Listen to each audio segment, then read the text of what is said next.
Hey there, and welcome to English Phrases Hub with me, Emma, your go-to podcast for learning real, everyday English in a fun and practical way. If you're someone who wants to speak English more naturally, not just with grammar rules and textbooks, but with real phrases that native speakers actually use, then you're in the right place. Whether you're getting ready for work, commuting, cooking, relaxing at home, or even taking a walk, you can turn your day into a learning moment. And don't worry, you don't need to take notes. Just listen, enjoy, and learn one step at a time. In today's episode, I'll be sharing a collection of useful English phrases that you can start using right away in daily conversations, at home, with friends, at work, or even while traveling. These are the kinds of phrases that will help you sound more confident, more fluent, and more like a native speaker. So grab a cup of coffee or tea, and let's get started. All right, let's learn our first phrase today. The phrase is better late than never. Let's say that again. Better late than never. This phrase means it's okay to be late. It's still good that you did it. You can use this phrase when someone does something late, but you're still happy they did it. Here's an example. Your friend was supposed to call you last week, but they forgot. Today, they finally call you. You can laugh and say, well, better late than never. It's a friendly and kind way to say, I'm just glad you did it, even if it's a little late. Let's say it one more time together. Better late than never. Better late than never. All right, let's move on to our next phrase. And this one is fun. The phrase is, I'm all ears. Now, of course, we're not actually made of ears, right? But this expression simply means, I'm listening carefully, or you have my full attention. You can use this phrase when someone wants to tell you something and you want to show that you're interested. Here's a simple example. Let's say your friend says, hey, I have something exciting to tell you. You can smile and say, go ahead, I'm all ears. It's a friendly way to say, I'm listening. You can talk now. I'm paying attention. Let's try another example. You're at work and your coworker says, I figured out a better way to do the report. You can say, oh yeah, I'm all ears. It sounds natural, warm, and conversational. So now, repeat after me. I'm all ears. One more time, I'm all ears. Great. Try using that today when someone wants to tell you something. It's short, simple, and really useful in daily conversations. Ready to move on to the third phrase? Okay, now let's talk about our third phrase for today. It's a very common one and super helpful when you want to sound relaxed and understanding. The phrase is, it's not a big deal. Let's say that together. It's not a big deal. We use this phrase to say, don't worry about it, or it's okay, it's not a problem. This is something you'll hear a lot in English conversations, especially when someone apologizes or makes a small mistake. Here's an example. Imagine your friend says, hey, I'm so sorry I forgot to bring your book. You can reply with a smile. It's not a big deal. You can give it to me next time. Or maybe a coworker says, sorry I didn't reply to your email yesterday. I was so busy. You might say, no worries, it's not a big deal. It's a great phrase to show that you're calm, understanding, and easy to talk to. One more thing, you can also say, no big deal. It means the same thing, just a little more casual. So let's practice that too. No big deal. Both are good and both will make your English sound more natural. All right, let's say it again one last time. It's not a big deal. Nice work. Let's keep going. Our next phrase is one that's full of encouragement. It's something you say when someone is going through a hard time and you want to support them. The phrase is, hang in there. Let's say that slowly. Hang in there. This means, don't give up. Stay strong. Things will get better. It's short but very powerful. Here's how it works in real life. Let's say your friend is studying for exams and feels really tired. They say, ugh, I'm so stressed. I don't think I can do this. You look at them kindly and say, hang in there. You're doing great. Or maybe a coworker is having a tough week. You can tell they're overwhelmed and you want to encourage them. So you say, just hang in there. The weekend is almost here. It's a kind, caring phrase. You're not giving advice. You're just giving support. Let's practice it one more time together. Hang in there.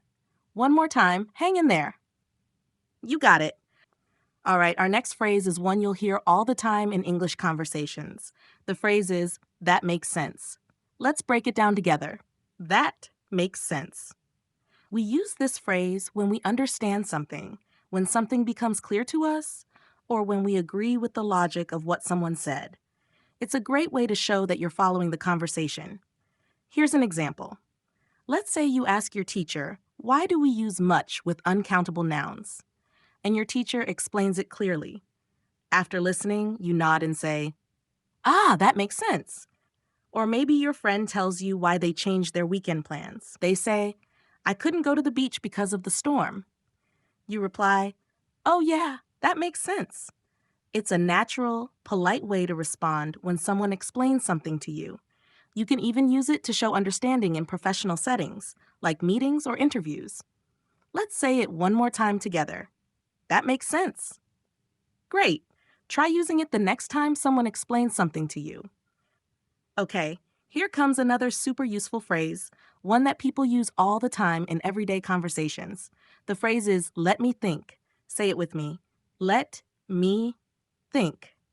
This phrase is simple, but it helps you sound natural and fluent, especially when you need a second to remember something or decide what to say. It means, I need a moment to remember, or I'm trying to decide. Let's go through some examples.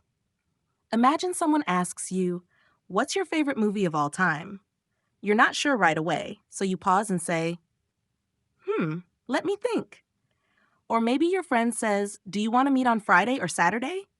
You take a second and say, let me think, I might be busy Friday.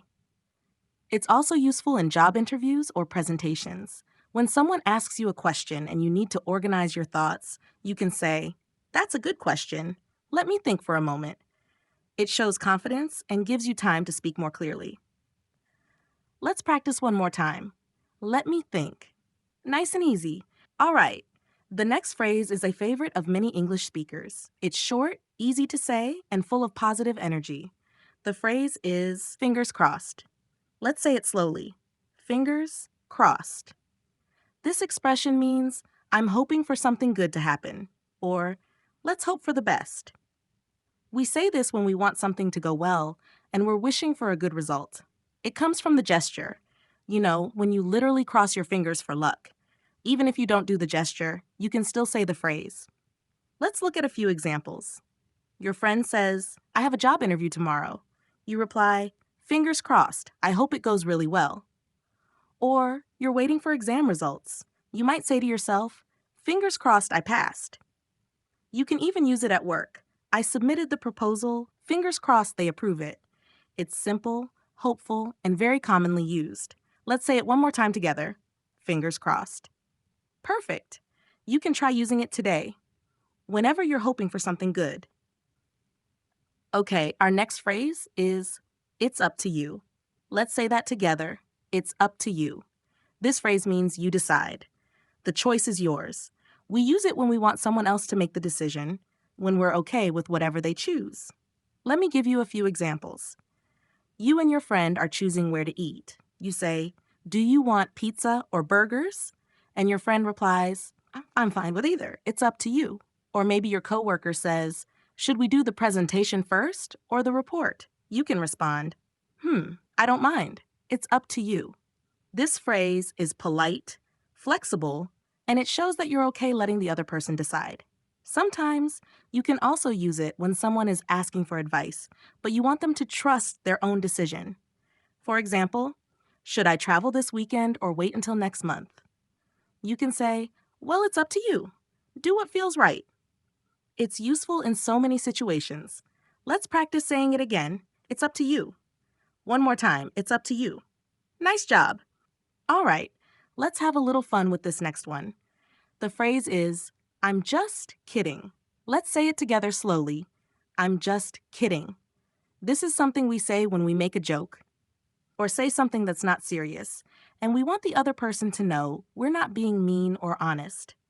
It means, I was only joking. Don't take it seriously. Let's try it in a real conversation. You say to your friend, you're so late, I almost ate your cake. Your friend looks surprised. Then you smile and say, don't worry, I'm just kidding. Or maybe at work, you say, "You owe me lunch now." Then you add, "I'm just kidding. It's fine." It helps keep the conversation light and make sure no one feels bad. You can also say a shorter version. "Just kidding." Same meaning, a little more casual. Let's practice both. "I'm just kidding." "Just kidding." Great work. Now you've got a fun new phrase to add to your daily English. You're doing amazing. Here's another very natural phrase you can use every day. The phrase is, take your time. Say it with me, take your time. We use this phrase when we want someone to slow down, when we don't want them to feel rushed or stressed.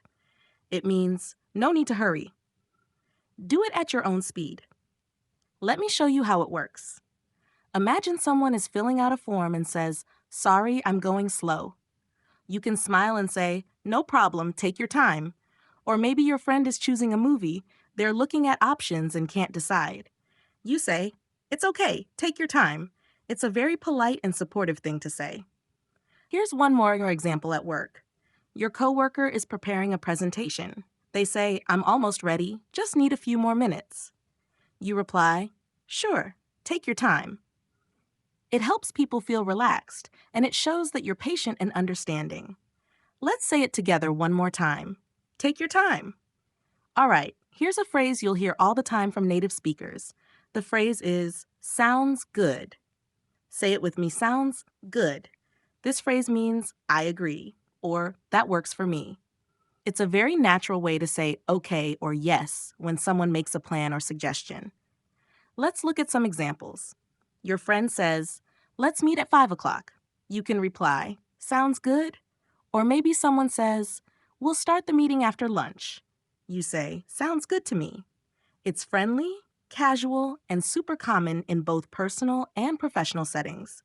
You can also use it in text messages. Someone says, "I'll call you tomorrow." And you reply, "Sounds good." Let's try it one more time together. Sounds good. Nice job.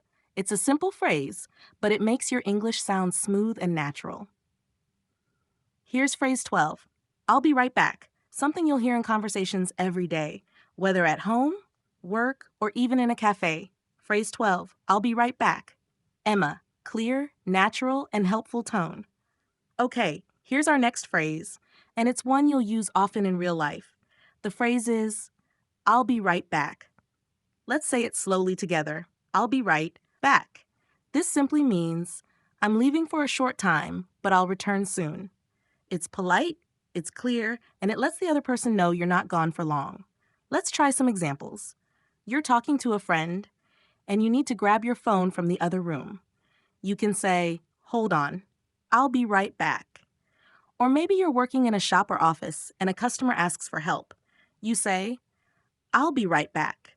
I just need to check something. You can also use it in a restaurant. Imagine you're having dinner and need to go to the restroom. You tell your friend, I'll be right back. It's polite, friendly, and helps the other person understand you're not disappearing. Let's say it one more time. I'll be right back. Great. You can also say it casually like be right back, especially in texts. BRB, which means be right back. Very useful, right? All right, here's a phrase that's great for everyday conversations, especially when you want to comfort someone or let them know everything is okay. The phrase is, don't worry about it. Say it with me slowly. Don't worry about it. This phrase means, it's okay. No problem, you don't need to feel bad. It's a kind and relaxed way to make someone feel better. Let's go through some examples. Your friend says, sorry I didn't text you back last night. You smile and say, don't worry about it. I know you were busy. Or someone accidentally bumps into you and says, oh no, I'm so sorry. You reply, it's fine. Don't worry about it. This phrase helps keep things calm and friendly. You can also use it when someone offers to fix a small mistake, but it's not a big deal. Like if someone says, do you want me to rewrite that message for you? You can say, no, it's fine. Don't worry about it. Let's say it again together. Don't worry about it. Nice and easy. It's great for sounding polite, relaxed, and understanding. All right, the next phrase is really helpful when you want to show someone that you agree with them or that they've said something smart or important. The phrase is, that's a good point. Let's say it together. That's a good point. This means you're right. I agree with what you just said. It's especially useful when someone shares an idea, gives feedback, or says something that makes you think differently. Let's look at some examples. You're talking with a friend about saving money. They say, sometimes we buy things we don't need just because they're on sale. You nod and say, yeah, that's a good point. Or maybe in a meeting, a coworker suggests a better way to do a task. You can respond, that's a good point. We should try it that way. It shows you're listening, thinking, and showing respect for their opinion. You can also use it in casual conversations. Oh, that's a good point. I hadn't thought of that. Let's practice it again. That's a good point. It's short, polite, and makes you sound confident and respectful.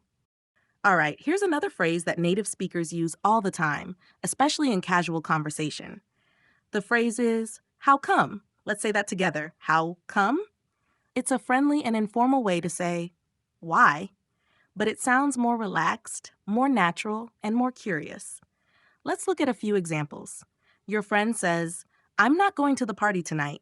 You want to ask why, so you say, oh, how come? Or maybe someone tells you, I didn't get the job I applied for. You gently ask, oh no, how come? It's softer than just saying why. It shows you care and you're interested in their answer. Here's one more. At work, a colleague says, I decided to leave early today. You say, how come? Very natural, very useful, very common. Let's say it together again. How come? Great. Try using it today when you want to ask someone for the reason behind something in a relaxed and polite way. Okay, here's another phrase that makes your English sound natural and friendly. The phrase is, I get it. Let's say that together, I get it. This means, I understand, or I see what you mean. We use this when someone is explaining something or when they're talking about how they feel and you want to show them that you understand. Here's an example. Your friend says, I've been feeling really tired from work lately. You can reply, yeah, I get it. Work has been exhausting for me too. Or maybe someone says, I didn't call because I wasn't feeling well. You respond, no worries. I get it. It's a short way to say you understand the situation, and it shows empathy. Let's practice it again. I get it. Simple, clear, and kind. Phrase 17. Let's catch up soon. Here's a lovely phrase to use with friends, coworkers, or even family. The phrase is, let's catch up soon. Say it with me. Let's catch up soon. Catch up means to reconnect, to talk again after some time, and share what's new in your life. So when you say, let's catch up soon, you're saying, let's talk again soon and share updates. Here's how you can use it. You're finishing a phone call with a friend. You say, this was great.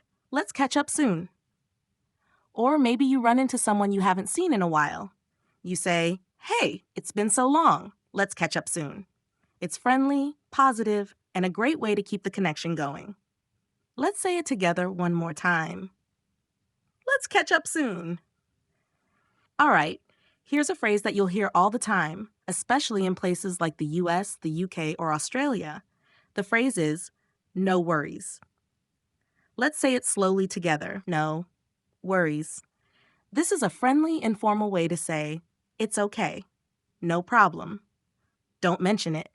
It's a great way to respond when someone says sorry or thanks you for something. Let's go through a few examples. Your friend says, hey, sorry I was late. You smile and reply, no worries. Or someone says, thanks for helping me with that project. You can say, oh, no worries. Happy to help. It sounds easygoing, polite, and kind. It's also popular in texting. Instead of saying, it's okay or no problem, you can just write, no worries. Let's say it together again. No worries. Nice and relaxed. This one's perfect for sounding casual, friendly, and confident in English conversations. Here's our second to last phrase, and it's one you can use in so many situations. The phrase is, it depends. Let's say it together. It depends. We use this when we want to say, the answer is not always the same. It changes based on the situation. It's a really common way to answer a question when the answer isn't black and white. When it could be yes, no, or maybe, depending on something else. Here's an example. Someone asks you, "Do you like working from home?" You might say, "It depends. Sometimes I love it, but other times I miss the office." Or, "Are you free this weekend?" You could say, "It depends. I might have to help my sister move." It's short, smart, and very natural. Let's say it again. It depends. Nice. And now, our final phrase for today. The phrase is, "I'm not sure." Let's say it slowly. I'm not sure. This means I don't know for certain, or I need more time to think. You can use it when someone asks a question and you don't have the answer yet, but you want to sound polite and honest. Here's an example. Your coworker says, "Will the meeting be at 10 or 11? You reply, I'm not sure. I'll check and let you know." Or your friend asks, "Do you want to go to the beach this weekend?" You can say, "I'm not sure yet. I need to see how the weather looks." It's okay to not know. And this phrase helps you sound natural and confident when you say so. Let's try it again. I'm not sure. Perfect. And that brings us to the end of today's episode. You've just learned 20 practical English phrases that you can start using in real conversations. At home, at work, with friends, or even when traveling. Let's do a quick recap of some of the phrases we covered. Better late than never. I'm all ears. It's not a big deal. Hang in there. That makes sense. Take your time. I'll be right back. No worries. That's a good point. I'm not sure, and many more. If you want to review and practice today's phrases, I've made a free worksheet just for this episode. You can download it using the link in the description. It's great for writing practice, review, or even for use in the classroom. If you enjoyed this episode, make sure to follow or subscribe to the podcast so you never miss a new lesson. And if you want to practice these phrases, come find me on YouTube at English Phrases Hub. There, you'll find videos, conversations, and even quizzes to help you remember what you've learned. Thank you so much for listening today. I'm really proud of you for spending this time improving your English. Just a few minutes a day makes a big difference. Until next time, keep practicing, stay confident, and as always, let's catch up soon.